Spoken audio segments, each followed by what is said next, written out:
அனைவருக்கும் வணக்கம். இன்று நாம் இந்த அலகில் பல்லுயிர் அச்சுறுத்தல்கள் மற்றும் பாதுகாப்பை பற்றி விரிவாக காணவிருக்கிறோம். பல்லுயிர் என்பது புவியில் காணப்படும் பல்வேறு வகையான உயிரினங்களை குறிப்பதாகும். இவ்வுயிரினங்களுக்கு அதன் வாழ்விடங்கள், உணவு, உறைவிடம், அதற்கான தேவைகளும் அதில் அவை வாழ்வதற்கான சூழ்நிலைகளுக்கு ஏற்படும் இன்னல்களை பற்றியும் இந்த அலகில் விரிவாக நாம் காணவிருக்கிறோம். தாவரங்கள், விலங்குகள் மற்றும் நுண்ணுயிரிகளின் வகைகள், அவை கொண்டிருக்கும் மரபணுக்கள் மற்றும் அவை உருவாக்கும் சுற்றுச்சூழல் அமைப்புகளை பற்றி இங்கு காண்போம். புவியில் பல்லுயிர் பெருக்கத்திற்கு ஏற்படும் அச்சுறுத்தல்கள் என்னவெல்லாம் என்பதை பற்றி இங்கு விரிவாக காணவிருக்கிறோம். ஒரு குறுகிய புவியியல் காலவட்டத்தில் உள்ள அனைத்து உயிரினங்களும் முக்கால்வாசி இழப்பிற்கு தள்ளப்படுகிறது. அதுவே பல்லுயிரின பெருக்கத்திற்கு ஏற்படும் அச்சுறுத்தல்கள் ஆகும். இங்கு முதல் சுமார் 540 மில்லியன் ஆண்டுகளுக்கு முன்பு நிகழ்ந்த பேரழிவில் சுமார் 60 மில்லியன் உயிரினங்கள் இழக்கப்பட்டுள்ளன. அதேபோல 5 பெரிய பேரழிவுகளும் அந்தந்த காலகட்டங்களில் சுற்றுச்சூழலில் ஏற்பட்ட கடுமையான மாற்றங்களை உருவாக்கியுள்ளது. இருப்பினும் விஞ்ஞானிகளின் கூற்றுப்படி தற்போதைய 6வது அழிவு மிகப்பெரிய அழிவாக உள்ளது. அதற்கு காரணம் மனிதனும் மனித குல மேம்பாட்டிற்காக நாம் செய்யும் செயல்களுமே அதிக அழிவை ஏற்படுத்தி வருகின்றன. அந்த அழிவானது 2 அம்சங்களாக வகைப்படுத்தப்பட்டுள்ளது. ஒன்று, உயிரினங்களின் அழிவு விகிதம் மிக அதிகமாக உள்ளது. மற்றொன்று, அழிவு முற்றிலும் மானுடவியல் காரணங்களால் ஏற்படுத்தப்படுகிறது. பல்லுயிரின பெருக்கத்திற்கு மிக பெரிய அச்சுறுத்தலாக இருப்பது வாழ்விட இழப்பாகும். அதை பற்றிய காணொளியை தான் இங்கு நாம் காண்கிறோம். வாழ்விட இழப்பு என்பது பல்லுயிர் பெருக்கத்திற்கு மிகப்பெரிய அச்சுறுத்தல்களில் ஒன்றாகும். இதற்கு முக்கிய காரணமாக அமைவது நம்முடைய டெவலப்மெண்டல் ஆக்டிவிட்டீஸ் என்று சொல்லப்படுகின்ற மனிதகுல மேம்பாட்டிற்காக, மனிதகுல தேவைகளுக்காக நாம் அதிகம் காடுகளையும் பல்லுயிரினங்கள் வாழும் பகுதிகளையும் அழித்து வருகின்றோம். அவ்வாறான பகுதிகளை அழிக்கும் பொழுது நமக்கு வாழ்விட இழப்பு ஏற்படுகிறது. உதாரணமாக, வாழ்விடம் இழப்பு என்பது வெப்பமண்டல காடுகளுக்கு மட்டுமல்ல, மிதமான காடுகள், புல்வெளிகள், ஈரநிலங்கள், பவளப்பாறைகள் மற்றும் கடல் சுற்றுச்சூழல் அமைப்பு ஆகியவற்றின் பெரிய பகுதிகள் வளர்ச்சி நடவடிக்கைகளுக்காக அழிக்கப்பட்டு பல்வேறு மனித தேவைகளை பூர்த்தி செய்து மாசுபாட்டினை உருவாக்க காரணமாக அமைகிறது. நாம் இதற்கு முந்தைய பகுதியில் பார்த்த அணை கட்டுதல், கதிரியக்க அணு உலைகள் அமைப்பதற்கு, துறைமுகங்கள் அமைப்பதற்கு, மேலும் இன்னும் பல மனிதகுல மேம்பாட்டிற்கான பல துறைகள் சார்ந்த செயல்பாடுகளை செய்வதற்கு நாம் பல காடு பகுதிகளையும் மலைப்பகுதிகளையும் விவசாய பகுதிகளையும் அழித்து வருகிறோம். உதாரணமாக இங்கு நாம் எடுத்துக்கொள்ள வேண்டும் என்றால், ஏர்போர்ட் பகுதி அமைப்பதற்கு நம் விவசாய நிலங்களை அதிக அளவில் நமது அரசாங்கம் கையாளப்படுத்தும். அதே போன்று அணைகள் அமைக்க வேண்டும் என்றால் அதிக அளவிலான மலைப்பகுதிகளை நம் அரசாங்கம் அதற்கு எடுத்துக்கொள்கிறது. அதே போல இந்த மலைப்பகுதிகளை சார்ந்த மேலும் பல டெவலப்மெண்டல் ஆக்டிவிட்டீஸை கையாள எடுத்துக்கொள்ளும் பொழுது மிகப்பெரிய பல்லுயிரின வாழ்விட இழப்பை ஏற்படுத்தும். இந்தியாவில் மேற்கு தொடர்ச்சி மலைகள் கடந்த 9 சகாப்தங்களில், அதாவது 9 நூற்றாண்டுகளில் சுமார் 33,579 சதுர கிலோமீட்டர் அல்லது மொத்த காடுகளில் 35.3% நாம் இழந்து உள்ளோம். இதற்கு முக்கிய காரணமாக மனிதகுல மேம்பாட்டிற்கான டெவலப்மெண்டல் ஆக்டிவிட்டீஸை நாம் அதிகரிப்பதே ஆகும். தென்கிழக்கு ஆசியாவில் 2005 முதல் 2019க்கு இடையில் சுமார் 80 மில்லியன் ஹெக்டேர் காடுகள் அழிக்கப்பட்டுள்ளன. இதுவும் மனிதகுலத்திற்கு தேவையான மேம்பாட்டு ப்ராஜெக்டுகளை நாம் அதிக அளவில் தேர்வு செய்வதே இதற்கும் முக்கிய காரணமாக அமைகிறது. வேட்டையாடுதல். நாம் எதற்கெல்லாம் விலங்குகளை வேட்டையாடுவோம்? அதனுடைய இறைச்சி, அதனுடைய அழகு சார்ந்த ஏஸ்தட்டிக் வேல்யூஸ் என்று சொல்லுவோம், அதனுடைய அழகு சார்ந்த தேவைகளுக்காக அதிக அளவில் வேட்டையாடப்படும் விலங்குகள் நமது சந்தைகளில் அதிக மதிப்பு மிக்கதாக இருக்கும். இது போன்ற காரணங்களுக்காக தான் நாம் அதிக அளவில் வேட்டையாடுவோம். வேட்டையாடுதல் சட்டவிரோத செயல் என்றாலும் அதை கருப்பு மார்க்கெட் என்று சொல்றாங்க, பிளாக் மார்க்கெட்டில் நாம் அதிக அளவில் சந்தைப்படுத்துதலால் தான் இந்த வேட்டையாடுதல் செயல்முறை தொடர்ந்து நடந்து கொண்டே இருக்கிறது. சட்டவிரோத வேட்டையாடுதல் அல்லது பிடிப்பது கடந்த பல சதாப்தங்களாக அதிகரித்து வருகிறது. வேட்டையாடுதல் நூற்றுக்கணக்கான தாவரங்கள் மற்றும் விலங்குகளின் அழிவுகளுக்கு ஒரு குறிப்பிடத்தக்க காரணமாக உள்ளது. இங்கு விலங்குகள் அதன் இறைச்சி மற்றும் அழகு சார்ந்த பொருட்களுக்காக வேட்டையாடப்படுகின்றன. தாவரங்கள் எதற்கு அதிக அளவில் அழிக்கப்படுகின்றன என்றால், தாவரங்கள் அதற்கு ஒரு குறிப்பிட்ட மருத்துவ பலன்கள் இருக்கும் அல்லது அழகு சாதனங்களில் பயன்படுத்தும் தேவைகள் அதிகம் இருக்கும். இது போன்ற காரணங்களுக்காக தாவரங்கள் அதிக அளவில் அழிக்கப்படும்.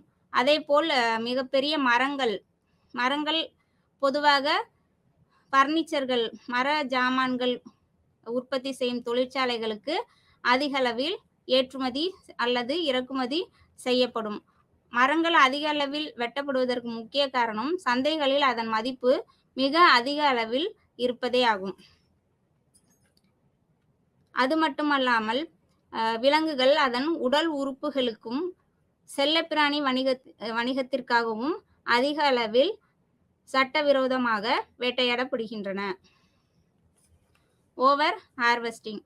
இங்கு நாம் உதாரணமாக எடுத்துக்கொள்வோம், ஒரு குறிப்பிட்ட தாவரம் அல்லது ஒரு குறிப்பிட்ட மரம், உதாரணமாக தேக்கு மரம். நம் வீடுகளில்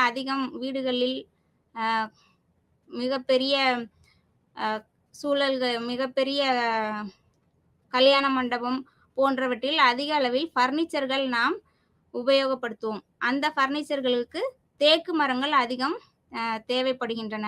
அவ்வாறு தேக்கு மரங்கள் அதிக அளவில் தேவைப்படும் பொழுது நாம் அதிக அறுவடைக்கு அக்குறிப்பிட்ட மரத்தை நாம் உள்ளாக்குவோம். அதைத்தான் அதிக அறுவடை என்று சொல்கிறோம். ஒரு குறிப்பிட்ட பகுதியில் ஒரு குறிப்பிட்ட மரங்கள் அதிகமாக உள்ளன. அவ்வாறு குறிப்பிட்ட மரங்கள் அதிகமாக இருக்கும்போது அதை அதிக அளவில் நாம் வெட்டுவதால் அங்கு சூழலியல் இழப்பு ஏற்படும் அல்லது பல்லுயிரின உயிர் பல்வகைகள் அழிக்கப்படும். அதைத்தான் ஓவர் ஹார்வெஸ்டிங் என்று சொல்கிறோம். இங்கு உதாரணமாக தாவரங்கள், விலங்குகள் மற்றும் பிற உயிரினங்களை அழிப்பதன் மூலம் சுற்றுச்சூழல் அமைப்புகளை சீரழிப்பதால் பல்லுயிர் பெருக்கத்திற்கு இது கடுமையான அச்சுறுத்தலாக உள்ளது. அதிகப்படியான மீன்பிடித்தல் மற்றும் வேட்டையாடுதல் ஆகியவை கடல்வாழ் உயிரினங்கள், கடல்வாழ் பகுதிகளில் மிக அதிக சீரழிவை ஏற்படுத்தும். மனித வனவிலங்கு மோதல்கள். மனித வனவிலங்கு மோதல்கள் எங்கு ஏற்படும் என்றால், மனிதன் அவனுடைய சுயநலத்திற்காக அல்லது அவனுடைய சொந்த தேவைக்காக நாம் காட்டு பகுதிகளை மெல்ல மெல்ல அப்படியே அழித்து கொண்டே சென்று வானளாவிய கட்டிடங்கள் அல்லது மக்கள் வசிக்கும் பகுதிகளாக மாற்றும் பொழுது வனவிலங்குகள் அதன் பகுதிகளை நோக்கி வரும் பொழுது இந்த மனித வனவிலங்கு மோதல்கள் அதிக அளவில் ஏற்படும். அதைத்தான் இங்கு காண்கின்றோம். மனிதர்கள், விலங்குகள், வளங்கள் மற்றும் வாழ்விடங்கள் ஆகியவற்றின் மீது எதிர்மறையான தாக்கத்தை ஏற்படுத்தும் இடைவினையை இங்கு காண்கின்றோம். மோதல் என்பது பலரின் வாழ்க்கை மற்றும் உள்ளூர் மக்களின் வாழ்வாதாரத்தை மட்டும் பாதிக்கும் முக்கிய அச்சுறுத்தல்களில் ஒன்றாகும். மனித வனவிலங்கு மோதல்களில் மற்றுமொரு அம்சம் நகர்ப்புற மற்றும் கிராமப்புற நிலப்பரப்புகள். மனிதர்கள் மற்றும் காட்டு விலங்குகளுக்கு காயம், கால்நடைகள் மற்றும் பயிர்கள் இழப்பு, சொத்து இழப்பு மற்றும் சில நேரங்களில் உயிர் இழப்புகளுக்கும் வழிவகுக்கும். உதாரணமாக, மனிதன் காடு சார்ந்த பகுதிகளில் வாழ்கிறோம் என்றால் நம்முடைய தொழில் என்னவாக இருக்கும்? காடு சார்ந்த பகுதிகளாக இருக்கும். ஒரு 90% மக்கள் அங்கு வீட்டு கால்நடைகளை அதிக அளவில் வளர்ப்போம். ஆனால் இந்த வனவிலங்குகளின் எல்லைகள் ஓரத்தில் நாம் நம்முடைய நகர்ப்புறங்களையோ அல்லது நமது வாழ்விடங்களையோ முன்னேற்றி கொண்டே நாம் சென்றோம் என்றால் அது வனவிலங்கின் வாழ்விட பகுதிகளை ஆக்கிரமித்து நாம் செய்ததாகவே அர்த்தம். அவ்வாறு அங்கு ஆக்கிரமித்து செய்யும் பொழுது வனவிலங்குகள் அதனுடைய உணவு தேவைக்காகவும் உறைவிடம் மற்றும் அதன் வழித்தடங்களுக்காகவோ நம்முடைய மனிதன் வாழும் பகுதிக்கு வரும் பொழுது தானாகவே தன்னிச்சையாகவே இந்த மனித வனவிலங்கு மோதல்கள் அதிக அளவில் ஏற்பட்டு விடுகின்றன. ஆக்கிரமிக்கும் உயிரினம். இன்று நம் தமிழ்நாட்டில் அதிக அளவில் நம்முடைய எல்லை பகுதிகளை பார்த்தோம் ஆனால் அல்லது வேஸ்ட்லேண்ட் அந்த பகுதிகளை பார்த்தோம் என்றால் அதிக அளவில் சீமை கருவேல மரம் நம்முடைய விவசாயம் செய்யாத நிலங்களை ஆக்கிரமித்திருக்கும். அந்த சீமை கருவேல மரம் நம்முடைய முன்னோர்கள் விதைத்ததோ அல்லது நம்முடைய நேட்டிவ் ஸ்பீஷியஸ் என்று சொல்வார்கள். அதை போல அந்த சீமை கருவேல மரம் கிடையாது. ஆனால் அந்த சீமை கருவேல மரம் நம்முடைய அக்ரிகல்ச்சரல் பகுதிகளில் அதிகம் வளர்வதுதான் இந்த ஆக்கிரமிப்பு உயிரினம் என்று நாம் அழைக்கிறோம். பல்லுயிர் பெருக்கத்தில் ஆக்கிரமிப்பு இனங்களின் தாக்கத்தை மதிப்பிடுவதற்கு முன் சரியாக அறிமுகப்படுத்தப்பட்ட இனங்கள் என்ன என்பதை முதலில் நாம் புரிந்து கொள்ள வேண்டும். மனிதர்களால் வேண்டுமென்றே அல்லது திட்டமிட்டே அறிமுகப்படுத்தப்பட்ட ஒரு சுற்றுச்சூழல் தான் இந்த சீமை கருவேல மரம் போன்ற அதர் கண்ட்ரீஸ் நேட்டிவ் ஸ்பீஷியஸ் என்று சொல்வார்கள். ஸோ இந்த மாதிரியான உயிரினங்களை ஆக்கிரமிப்பு உயிரினங்கள் என்று நாம் அழைக்கின்றோம். பல்லுயிர் பாதுகாப்பு என்பது பல்லுயிர் பெருக்கத்தின் பாதுகாப்பு, மேம்பாடு மற்றும் அறிவியல் மேலாண்மை ஆகும்.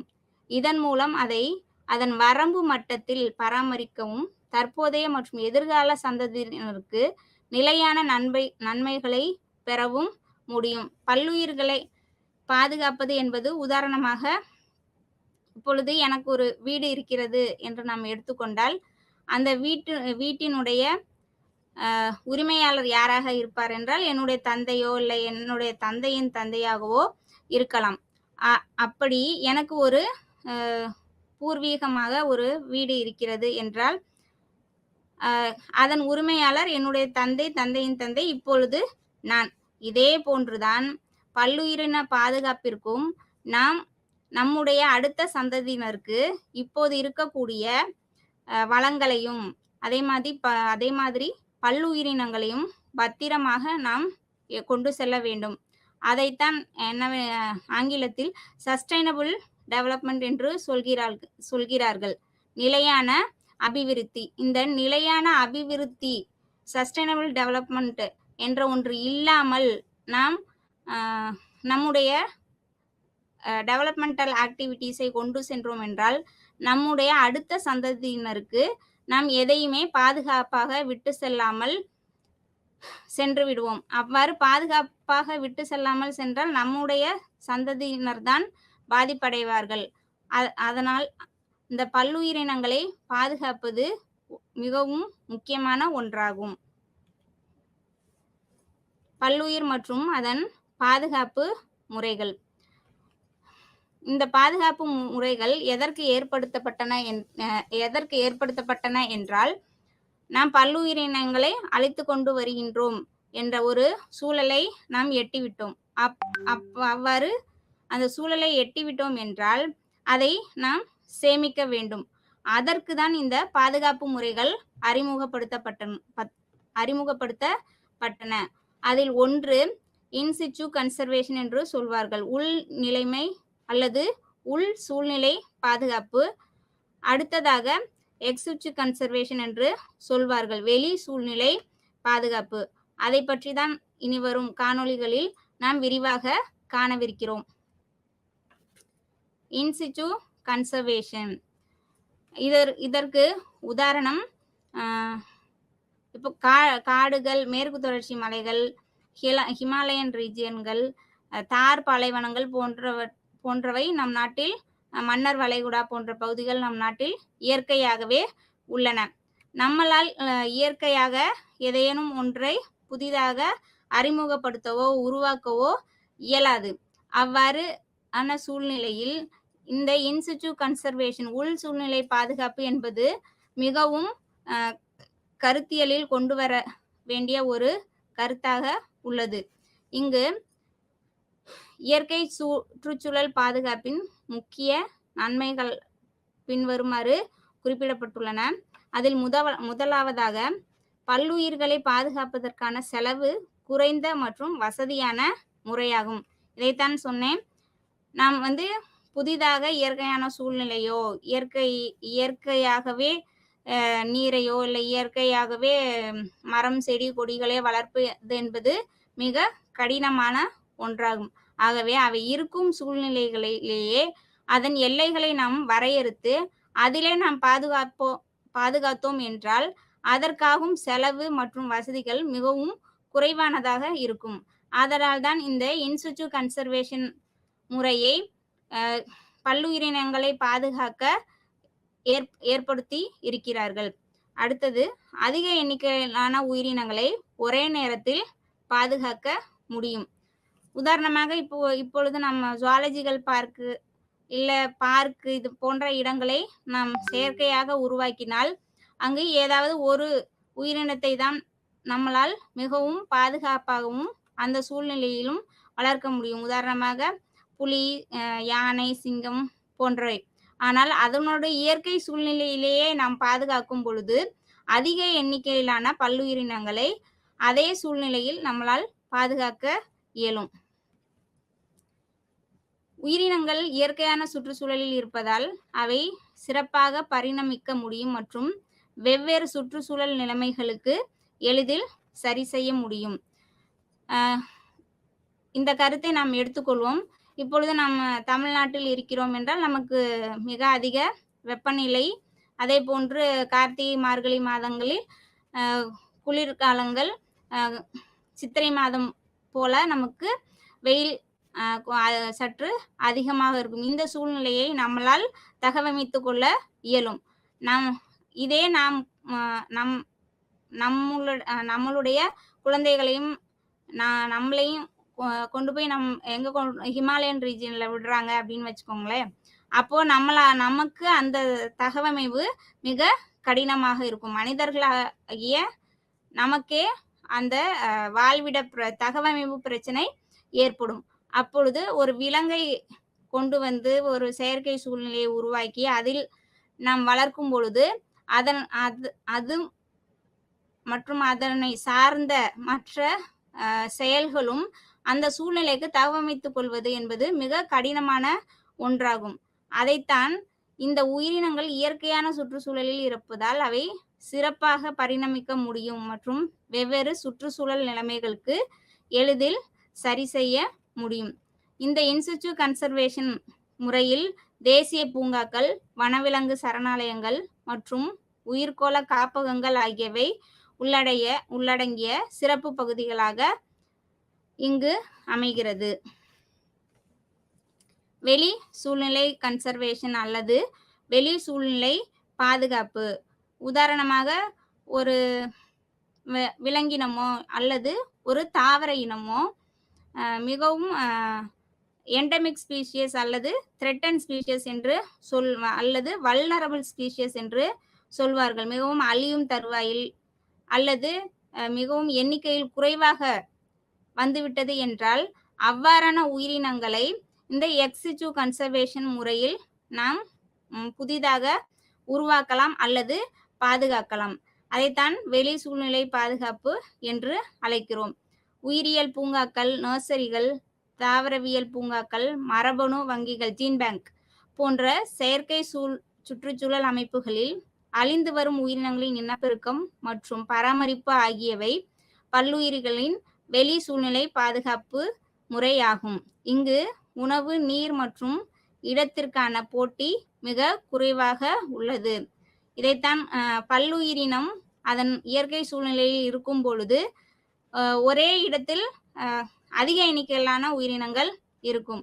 ஆனால் இந்த வெளி சூழ்நிலை பாதுகாப்பு முறையில் அதற்கு எந்த போட்டியோ அதற்கு ஒரே ஒரு நெகட்டிவ் ஆஸ்பெக்ட் என்று சொல்வார்கள். என்னன்றனா அதனுடைய இயற்கை தகவமைப்பை அது இழக்குமே தவிர மற்றபடி அது உணவு, நீர் மற்றும் இடத்திற்காக மிகவும் பாதுகாப்பான சந்தோஷமான சூழ்நிலையாக அது அனுபவிக்கும். இப்பாதுகாப்பு முறைகளை பற்றிய நன்மைகளை இங்கு காண்போம்.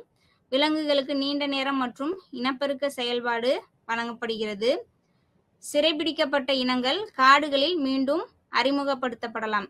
உதாரணமாக இப்ப கோவை மாவட்டங்களில் அதிக அளவில் யானைகள் மக்கள் வாழும் பகுதிகளுக்கு ஊடுருவி வந்து விடுகின்றன. அதுவும் தனி யானையாக வரும்போது அது ஏற்படுத்தும் அழிவுகள், மனிதர்களுக்கு ஏற்படுத்தும் அழிவுகள் மிக அதிகமாக உள்ளது. அதனால் அந்த தனி யானையை மட்டும் அழைத்து கொண்டு போய் ஏதாவது முகாம்களில் வைத்து அதற்கு இயற்கை சூழ்நிலையில் வாழ்வதற்கான தகவமை ஏற்படுத்தி கொடுத்து பின்பு மீண்டும் காடுகளிலே விட்டு விடுவார்கள். அதைத்தான் சிறைபிடிக்கப்பட்ட இனங்கள் காடுகளில் மீண்டும் அறிமுகப்படுத்தப்படுகின்றன என்று சொல்கிறோம். இதுவும் பல்லுயிரினங்களை பாதுகாக்கும் சூழ்நிலைகளின் கீழ்தான் வரும். அடுத்ததாக அழிந்து வரும் உயிரினங்களை பாதுகாப்பதற்கு மரபணு நுட்பங்களை பயன்படுத்தலாம். உதாரணமாக ஒரு உதாரணத்திற்கு நாம் எடுத்துக்கொள்வோம். வேப்பமரம் ஒரு அழிந்து வரும் சூழ்நிலைக்கு தள்ளப்பட்டு விட்டது அல்லது வந்து விட்டது என்று நாம் எடுத்துக்கொள்வோம்.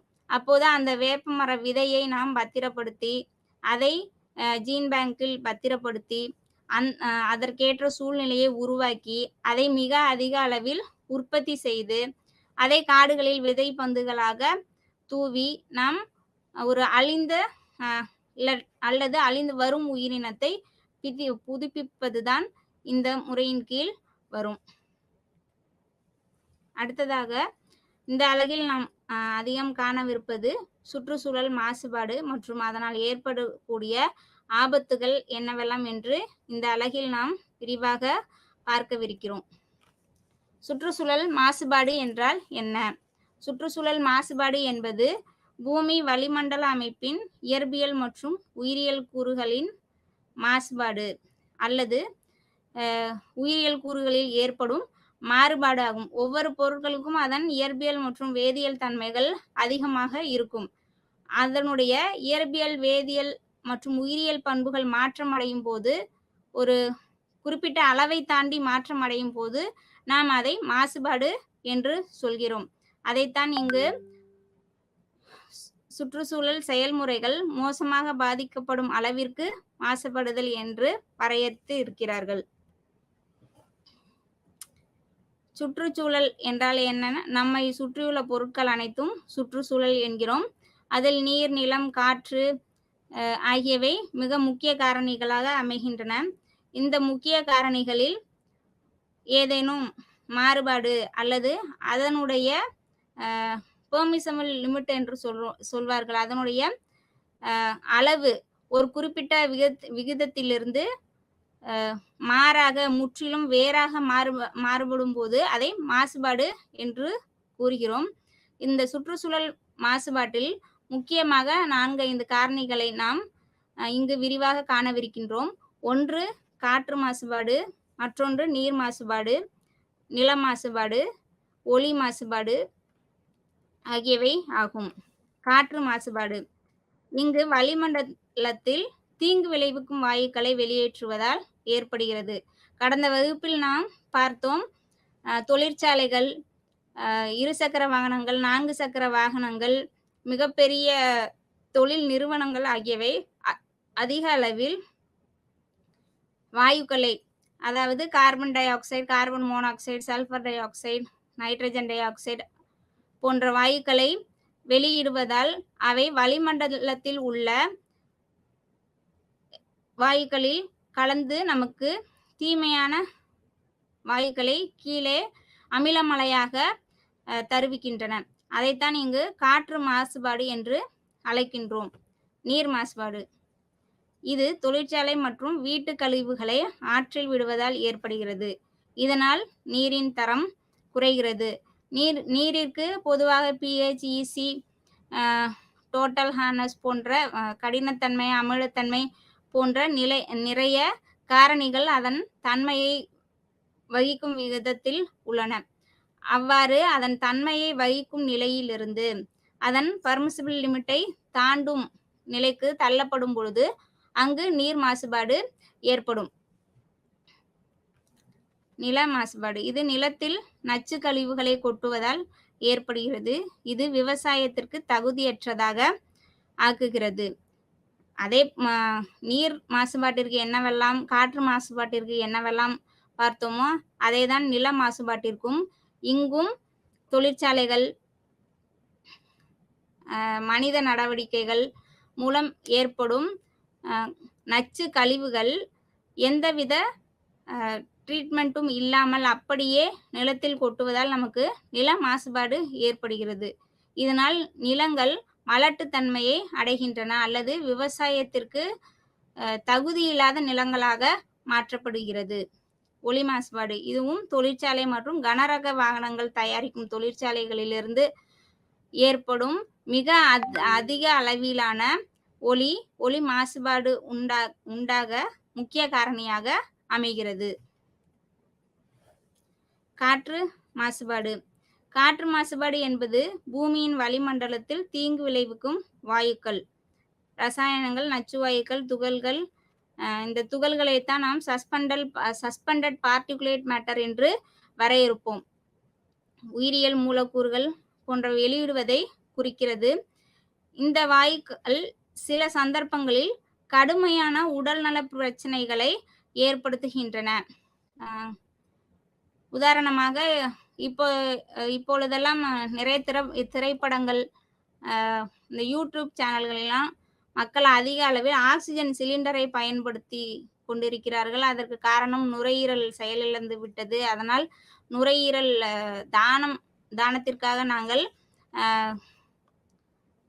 தானத்திற்காக நாங்கள் பதிவு செய்துவிட்டு காத்து கொண்டிருக்கிறோம் என்று கூறுகிறார்கள். இதற்கு முக்கிய காரணம் காற்று மாசுபாடு.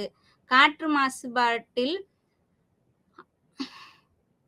Nitrogen oxide, sulphur oxide, carbon monoxide, carbon dioxide, suspended particulate matter ஆகியவை அதிக அளவில் காற்றில் கலப்பதால் நமக்கு தூய்மையான காற்று கிடைப்பதில் மிக அதிக சிரமம் ஏற்படுகிறது. அவ்வாறான தூய்மையான காற்று கிடைக்காத சூழலில் வாழும் மக்களுக்கு இந்த லங் டிரான்ஸ்பிளான்டேஷன் என்று சொல்வார்கள், நுரையீரல் மாற்று அறுவை சிகிச்சை, இது தேவைப்படுகிறது. அதனால்தான் அவர்கள் ஆக்சிஜன் சிலிண்டருடன் வாழ்ந்து கொண்டிருக்கிறார்கள். ஸோ இது போன்ற 1-2 இன்சிடென்ட்டுகள் நம் திரைப்படங்கள், யூடியூப்கள் எல்லாம் அதிகம் தற்போது பார்த்து கொண்டு வருகிறோம். அதற்கு முக்கிய காரணம் இந்த காற்று மாசுபாடு ஆகும். காற்று மாசுபாட்டிற்கு பங்களிக்கும் சில காரணங்கள்: புதைவடிவ எரிபொருட்களை எரித்தல், சுரங்க நடவடிக்கைகள், தொழிற்சாலைகள் மற்றும் தொழிற்சாலைகளில் இருந்து வெளிவரும் வாயுக்கள். நீர் மாசுபாடு நீர் மாசுபாடு ஏற்படுவதற்கு மிக முக்கிய 2 காரணங்கள் என்னவென்றால், ஒன்று மனித நடவடிக்கைகள், மற்றொன்று தொழிற்சாலைகள். மனித நடவடிக்கைகள் என்றால் அ என்னவென்று நாம் சுலபமாக புரிந்து கொள்ளலாம். நாம தினமும் காலையில் எழுந்தவுடன் காலை கடன்கள், பல் துலக்குவது முதல், குளிப்பது முதல், துணி துவைப்பது முதல் அதிக வேலைகளை நாம் செய்வோம். அவ்வாறு நாம் செய்யும் பொழுது அதிக அளவிலான நீர் வெளியேறுகிறது. அவ்வாறு வெளியேறும் நீர் சீவேஜ் வாட்டர் என்று, அவ்வாறு வெளிவரும் நீரை டொமஸ்டிக் வேஸ்ட் வாட்டர் என்று சொல்வார்கள். நம்முடைய டாய்லெட்டுகளில் உபயோகப்படுத்தும் நீரை சீவேஜ் வேஸ்ட் வாட்டர் என்று சொல்வார்கள். இந்த 2 நீரையும் நாம் எந்தவித சுத்திகரிப்பும் இல்லாமல் நம்முடைய ஆறுகள், நீரோடைகள், ஏரிகள், குளங்களில் கலப்பதன் மூலம் நீர் மாசுபாடு ஏற்படுகிறது. நமக்கு இயற்கையாகவே குடிநீர் எங்கிருந்து கிடைக்கிறது என்றால், மழை பொழியும் நீரை நாம் ரிசர்வயர் ஏரிகள் அல்லது ஆறு, குளங்கள் போன்றவற்றில் சேமித்து வைத்துக்கொண்டு அதைத்தான் நாம் பயன்படுத்துகின்றோம். அவ்வாறு பயன்படுத்தும் நீரை நாம் டொமஸ்டிக் வேஸ்ட் வாட்டர் மற்றும் சீவேஜ் வேஸ்ட் வாட்டர் ஆகியவற்றை ட்ரீட்மெண்ட் செய்யாமல் அப்படியே தண்ணீரில் கலக்க விடுவதால் நமக்கு நீர் மாசுபாடு ஏற்படுகிறது. அதேபோல் மனித வாழ்வாதாரத்திற்கு முக்கியமான வேலை வழங்குவதற்கு தொழிற்சாலைகள் மற்றும் பிற கனரக தொழிற்சாலைகள் பயன்படுகின்றன. அங்கு உற்பத்தி செய்யப்படும் பொருட்களுக்கு நாம் அதிக அளவிலான நீரை செலவழிக்கின்றோம். உதாரணமாக டெக்ஸ்டைல் இண்டஸ்ட்ரி, லெதர் இண்டஸ்ட்ரி, தோல் பதனிடும் தொழிற்சாலை ஆகியவற்றில் நாம் அதிக அளவில் நீரை செலவு செய்கின்றோம். அவ்வாறு மேனுஃபேக்சரிங் யூனிட்டில் நாம் செலவு செய்யும் தண்ணீரானது வெளியில் வரும் பொழுது எஃப்ளூயண்டாக, இண்டஸ்ட்ரியல் வேஸ்ட் வாட்டராக வரும். அவ்வாறு வெளிவரும் தண்ணீரை நாம் எந்தவித சுத்திகரிப்பும் செய்யாமல் அப்படியே ஆறுகள், ஏரிகள் ஆகியவற்றில் கலப்பதால் நமக்கு நீர் மாசுபாடு ஏற்படுகிறது. இவ்வாறு நீர் மாசுபாடு, காற்று மாசுபாடு என்றெல்லாம் நாம் பேசிக்கொண்டிருக்கிறோம். அப்போது இந்த ட்ரீட்மெண்ட் பிளான்ட்டை முறையாக அல்லது ஒழுங்காக நிறுவி இருக்கிறார்களா, அல்லது அதில் முறையாக நீரை சுத்திகரிக்கிறார்களா என்று நாம் பார்த்தோம் என்றால் அது சற்று கேள்விக்குறியாக தான் இருக்கும். அவ்வாறு நீர், காற்று, நிலம் ஆகியவற்றை மாசடையாமல் பாதுகாப்பதற்காக தான் நமக்கு மாசு கட்டுப்பாட்டு வாரியம் என்று ஒன்று உள்ளது. அவர்கள் இம்மாதிரியான மாசடைந்த நீரை தொழிற்சாலைகள் டைரக்டாக ஏரிகளில், ஆறுகளில் கலக்கிறார்களா என்று பார்ப்பதற்கெல்லாம் சில வாரியங்களை அமைத்து செயல்படுத்தி கொண்டுதான் இருக்கிறார்கள். ஆனால் ஒரு அளவை மீறி அது செல்லும்போது அங்கும் அந்த மாசு கட்டுப்பாட்டு வாரிய ஊழியர்களின் செயல்கள் தோல்வி அடைந்து விடுகின்றன. இதனால் தான் நமக்கு அதிக அளவிலான நீர் மாசுபாடு ஏற்படுகிறது. நீர் மாசுபாட்டின் மற்ற குறிப்பிட்ட காரணங்கள் பின்வருமாறு: திடக்கழிவுகளை நீர்நிலைகளில் கொட்டுதல். நம்ம வீட்டில் என்ன செய்வோம், டெய்லி குப்பையெல்லாம் நல்லா டெய்லி கார்பரேஷன்லேருந்து நமக்கு குப்பை வாங்கிட்டு போவாங்க. அதையும் தரம் பிரித்து கொடுங்க, மக்கும் குப்பை, மக்காத குப்பைன்னு பிரித்து கொடுங்க அப்படின்லாம் சொல்லுவாங்க. ஆனால் நம்ம என்ன பண்ண மாட்டோம், அதெல்லாமே சரிவர ஃபாலோ செய்யவே மாட்டோம், கடைபிடிக்க மாட்டோம். நம்ம என்ன பண்ணுவோம், நல்லா கேரி பைக்குள்ளே நல்லா கட்டி நமக்கு பக்கத்தில் இருக்க நீரோடையிலையோ இல்லாட்டி பக்கத்தில் இருக்க வேக்கண்ட் லேண்ட் இல்லாட்டி வேஸ்ட் லேண்ட்லேயோ சிம்பிளாக தூக்கி போட்டுட்டு நம்ம பாட்டுக்கு நம்ம வீட்டை மட்டும் சுத்தம் பண்ணி வச்சுக்குவோம். ஆனால் அதெல்லாம் எம்மாதிரியான மாசுபாட்டை ஏற்படுத்தும் என்றால் நீர் மாசுபாட்டை ஏற்படுத்தும். திடக்கழிவுகளை நீர்நிலைகளில் கொட்டுதல். அவ்வாறு நீர்நிலைகளில் கொட்டும் பொழுது என்ன ஏற்படும் என்றால், அங்கு வாழும் நீர்வாழ் தாவரங்கள் அல்லது நீர்வாழ் உயிரினங்களுக்கு ஆக்சிஜன் பெறுவதில் அல்லது அதனுடைய சுற்றுச்சூழலில் தகவமைப்பை ஏற்படுத்திக் கொள்வது மிக கடினமாக அமையும். அடுத்ததாக, சுத்திகரிக்கப்படாத தொழிற்சாலை கழிவு நீரை நீர்நிலைகளை வெளியேற்றுதல். டெக்ஸ்டைல் இண்டஸ்ட்ரி என்று ஒரு உதாரணத்திற்கு நாம் எடுத்துக்கொள்வோம். இங்கு வரும் தண்ணீர் மிகவும் அங்கு வெளியேறும் சுத்திகரிக்கப்படாத தண்ணீர் மிகவும் கருநிறத்தில் இருக்கும். இதைத்தான் அவர்கள் சுத்திகரிக்காமல் டைரக்டாக கொண்டு வந்து நொய்யல் ஆற்றில் விட்டு விடுவார்கள். அப்பொழுது நமக்கு அந்த நீரோடையிலிருந்து வரும் அனைத்து நீரோடைய ஆற்று பகுதிகளுக்கும் தண்ணீர் கருநிறத்தில் அல்லது டார்க் ப்ரவுன் என்று சொல்வார்கள், அந்த நிறத்தில் வரும். அதற்கு முக்கிய காரணமாக அமைவது இந்த சுத்திகரிக்கப்படாத கழிவுநீர் ஆகும். மனித மற்றும் விலங்கு கழிவுகள், நம்முடைய டொமஸ்டிக் வேஸ்ட் என்று சொல்வார்கள், அதை அப்படியே கொண்டு வந்து நீர்நிலைகளிலோ அல்லது வேக்கண்ட் நிலங்களிலோ அல்லது விவசாயம் செய்யாமல் இருக்கும் நிலங்களிலோ நாம் அப்படியே கொட்டுவிடுவது. பூச்சிக்கொல்லிகள் மற்றும் உரங்கள், அக்ரிகல்ச்சர் ரன் ஆஃப் என்று சொல்வார்கள். நீர் மாசுபாட்டில் 2 கூறுகள் இருக்கும். நீர் மாசுபாட்டில் 2 கூறுகள் இருக்கும். ஒன்று பாயிண்ட் சோர்ஸ் என்று சொல்வார்கள், மற்றொன்று நான் பாயிண்ட் சோர்ஸ் என்று சொல்வார்கள். பாயிண்ட் சோர்ஸ் என்றால் என்ன என்று நாம் பார்த்தோம் என்றால், ஒரு குறிப்பிட்ட இடத்திலிருந்து வரும் அளவை ஒரு குழாயிலிருந்து நம்மளால் அந்த நீரை அளவிட முடியும் என்றால் அதை பாயிண்ட் சோர்ஸ் என்று சொல்வார்கள். நான் பாயிண்ட் சோர்ஸ் என்றால் நம்மளால் அளவிட முடியாமல் போகும் நிலையில், அதாவது அக்ரிகல்ச்சரல் ரன் ஆஃப். ஒரு 10 ஏக்கர் இருக்கும் இடத்தை நாம் உதாரணமாக எடுத்துக்கொண்டோம் என்றால், அங்கு நாம் இந்த பெஸ்டிசைட்ஸ் அல்லது பூச்சிக்கொல்லி இன்செக்டிசைட்ஸ் பூச்சிக்கொல்லி உரங்களை நாம் தெளிப்போம். அவ்வாறான பகுதிகளிலிருந்து வரும் கழிவு நீரை நான் பாயிண்ட் சோர்ஸ் கழிவுநீர் என்று கூறுவோம். அடுத்ததாக மண் மாசுபாடு அல்லது நில மாசுபாடு. மண்ணில் ரசாயனங்கள் அல்லது மனிதனால் உருவாக்கப்பட்ட பிற பொருட்கள் இருப்பதால் நிலத்தின் சீரழிவை ஏற்படுத்தும். இது நேரடியாகவோ அல்லது மறைமுகமாகவோ வாழ்க்கையை கடுமையாக பாதிக்கும். இங்கு உதாரணமாக மண்ணில் உள்ள நச்சு ரசாயனங்கள் தாவரங்களால் உறிஞ்சப்படுகின்றன. அக்ரிகல்ச்சரல் ரன் ஆஃப் என்று சொன்னேன் அல்லவா, அது நீரில் அடித்து செல்லப்படும் அந்த பெஸ்டிசைட்ஸ் இன்செக்டிசைட்ஸ் போன்றவை. ஆனால் நீருக்கு அடியில் என்ன இருக்கும் என்றால் நிலம் இருக்கும், நிலத்தில் மண் இருக்கும். அந்த மண்ணை மலட்டுத்தன்மையுள்ளதாக மாற்றும் கூறு இந்த பெஸ்டிசைட் இன்செக்டிசைட்ஸ் போன்றவற்றுக்கு அதிக அளவில் இருக்கும். அந்த மண்ணில் நாம் தாவரங்களை வளர்த்து அந்த தாவரங்களை நாம் உண்ணுவோம். இதைத்தான் பயோ அக்குமுலேஷன் என்று சொல்வார்கள். உதாரணமாக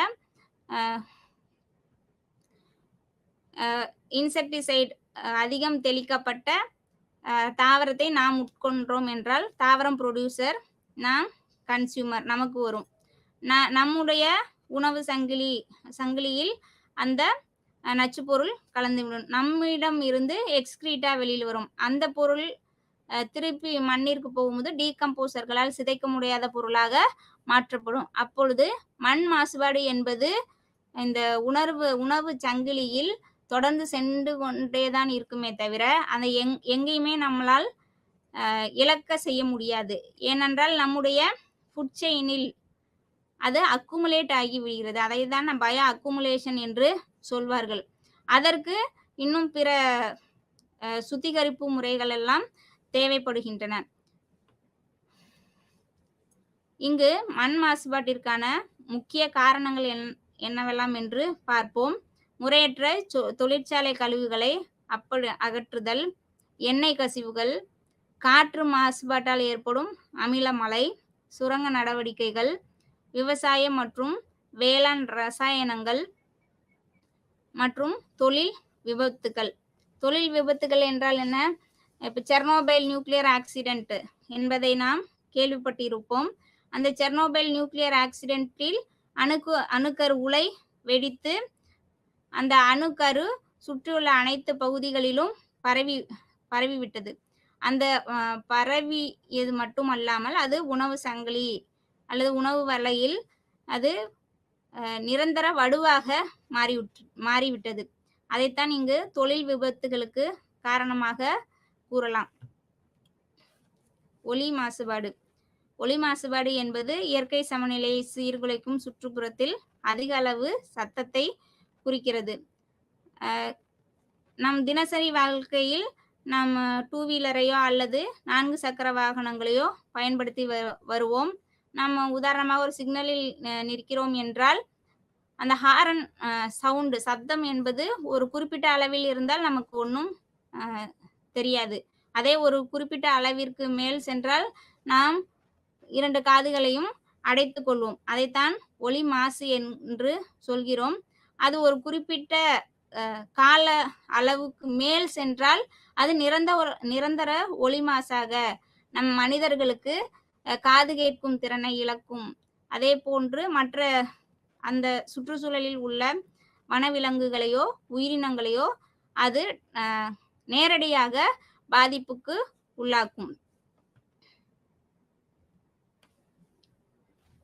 ஒலி மாசுபாடு பல பங்களிப்பாளர்களை கொண்டுள்ளது.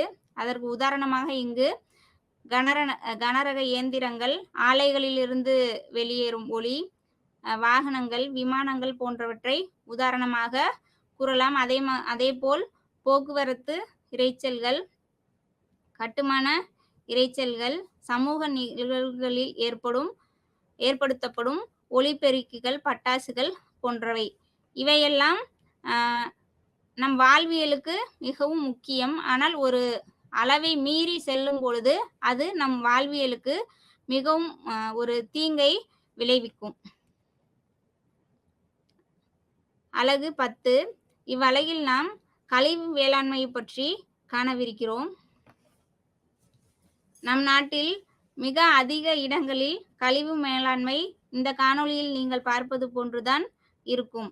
இதற்கு முந்தைய பகுதிகளில் நீர் மாசுபாடு, நில மாசுபாட்டில் நான் ஏற்கனவே கூறியிருந்தேன். நமது குப்பைகளை நம் தரம் பிரித்து கொடுங்கள் என்று கார்ப்பரேஷன்ல நம்மக்கிட்ட கேட்டால் கூட நம்ம என்ன செய்வோம்னா, அதை கொடுக்கறதுல நமக்கு use and throw, easy throw அப்படிங்கிற கான்செப்டில் தான் நம்ம என்ன பண்ணிகிட்ருக்கோம், இது மாதிரி நீரோடைகளில் நாம் நேரடியாக வீசி விடுகின்றோம். இங்கு என்ன ஏற்படும்? மழை அதிக அளவில் பொழிந்தால் வெள்ளம் ஏற்படும். அந்த வெள்ளம் என்ன பண்ணும்? வாழ்விடங்களுக்குள்ள பூந்து வாழ்விடங்களை அழித்துவிடும். இதற்கு முக்கிய காரணமாக இந்த முறையற்ற திடக்கழிவு மேலாண்மை அமையும். திடக்கழிவு மேலாண்மை நமது கார்ப்பரேஷன், முனிசிபாலிட்டி அல்லது நமது கவர்மெண்டில் நமக்கு கொடுக்கப்பட்டுள்ள அறிவுரை படி திடக்கழிவு மேலாண்மையை நாம் சரிவர கடைபிடித்தோம் என்றால் நாம் சுற்றுச்சூழல் மாசு இல்லாத சுற்றுச்சூழலை நம்மால் உருவாக்க இயலும்.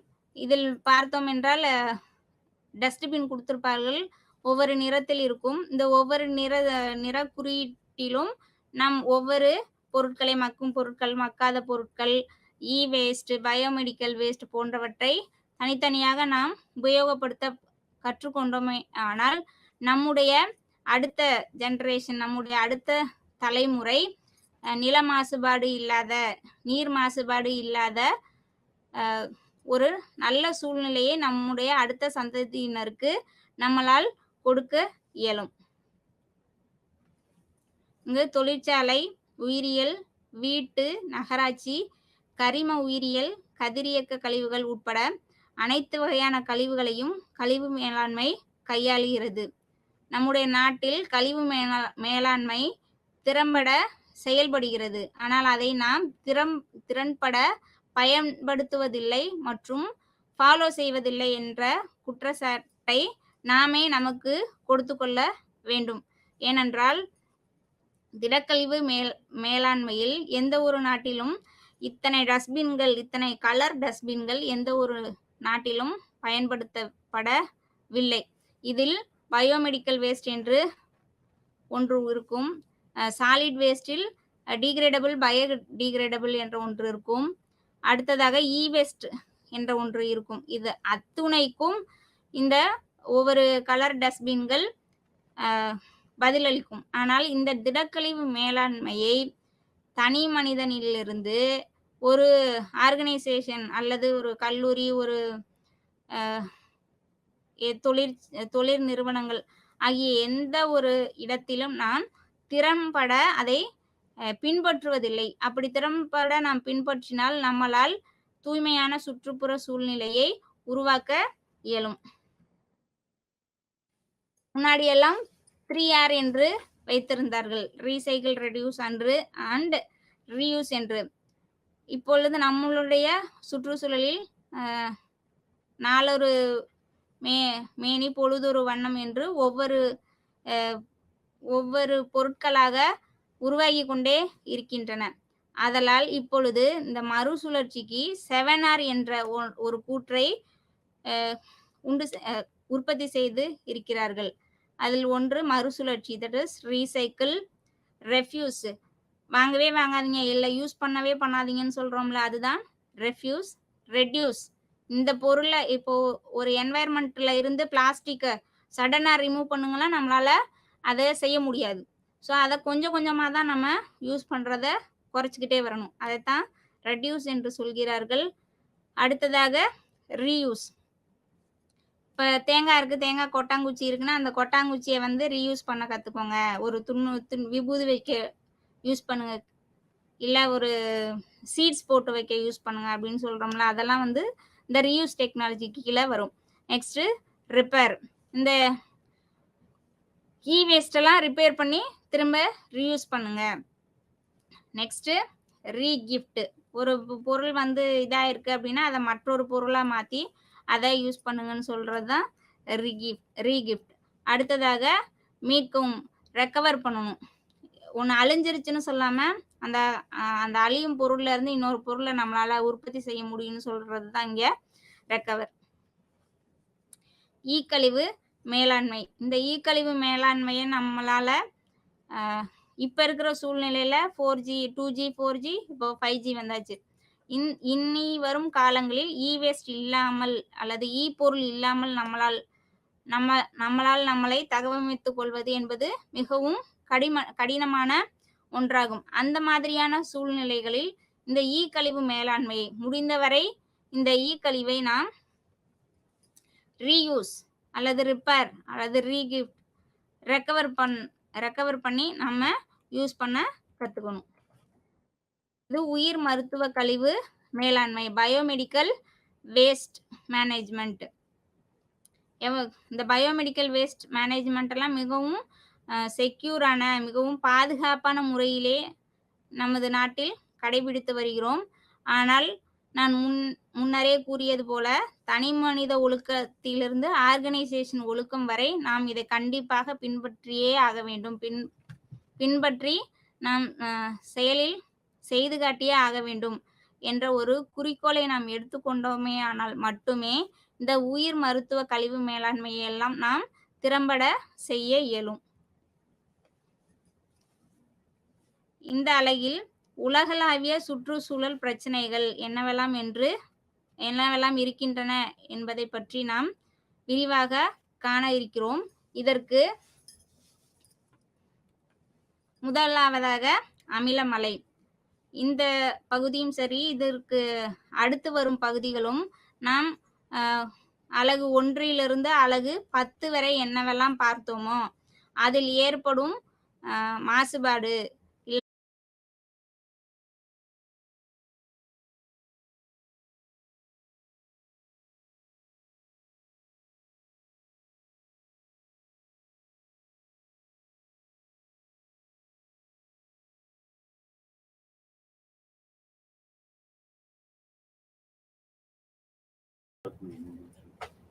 Okay, let's start from this. தூய நீரின் pH 7ஆக இருக்கிறது. அமிலமலையில் இந்த pHன் அளவு 5.5ஆக இருக்கும். சில நேரங்களில் இது 4ஆக கூட இருக்கலாம். அவ்வாறு வரும் அமிலமலையானது நம்முடைய விவசாய நிலங்கள், ஹிஸ்டாரிக்கல் மானுமெண்ட்ஸ், சிலைகள் போன்றவற்றை பெருமளவில் அளிக்கும். மற்றும் ஒரு குளோபல் என்வைரன்மெண்டல் இஷ்யூ என்னவென்றால் குளோபல் வார்மிங், புவி வெப்பமடையும். புவி வெப்பமடைவதால் ஏற்படும் சீரழிவுகளை முற்பகுதியிலேயே நாம் விரிவாக பார்த்தோம். இங்கு குளோபல் வார்மிங் பற்றி மறுபடியும் விரிவாக காணலாம். கடந்த 100 ஆண்டுகளில் புதைபடிவ எரிபொருட்களை எரிப்பதால் அதன் வேகம் கணிசமாக, அதாவது புவி வெப்பமடையும் வேகம் கணிசமாக அதிகரித்து வருகிறது. இது மனித மக்கள் தொகை அதிகரித்து வருவதாலும் புதைபடிவ எரிபொருட்களின் அளவு நாம் உபயோகப்படுத்தும் அளவு அதிகரிப்பதாலும் இந்த குளோபல் வார்மிங் அதிக அளவில் ஏற்படுகிறது. குளோபல் வார்மிங் புவி வெப்பமடைவது ஏற்படுவதனால் பனிப்பாறைகள் உருகத் தொடங்கும். பனிப்பாறைகள் உருகத் தொடங்குவதால் கடல் மட்டம் உயரும். கடல் மட்டம் உயருவதால் லோலையிங் என்று சொல்வார்கள். கடல் மட்டங்களை ஒட்டிய நாடுகளில் தண்ணீரின் அளவு அதிகரித்து அவைகளெல்லாம் மூழ்கும் அபாயம் ஏற்படும். அடுத்ததாக வறட்சி. வளரும் பருவத்தை கட்டுப்படுத்தலாம் மற்றும் சில பயிர்களில் பூச்சி மற்றும் நோய் தாக்குதலை ஊக்குவிக்கும் நிலைமைகளை உருவாக்கலாம். குறைந்த பயிர் விளைச்சல் உணவுப் பொருட்களின் விலை உயர்வு மற்றும் பற்றாக்குறையை ஏற்படுத்துகிறது. இது ஊட்டச்சத்து குறைபாடு மால் நியூட்ரிஷன் அளவை மக்களிடத்தில் அதிக அளவில் ஏற்படுத்தும்.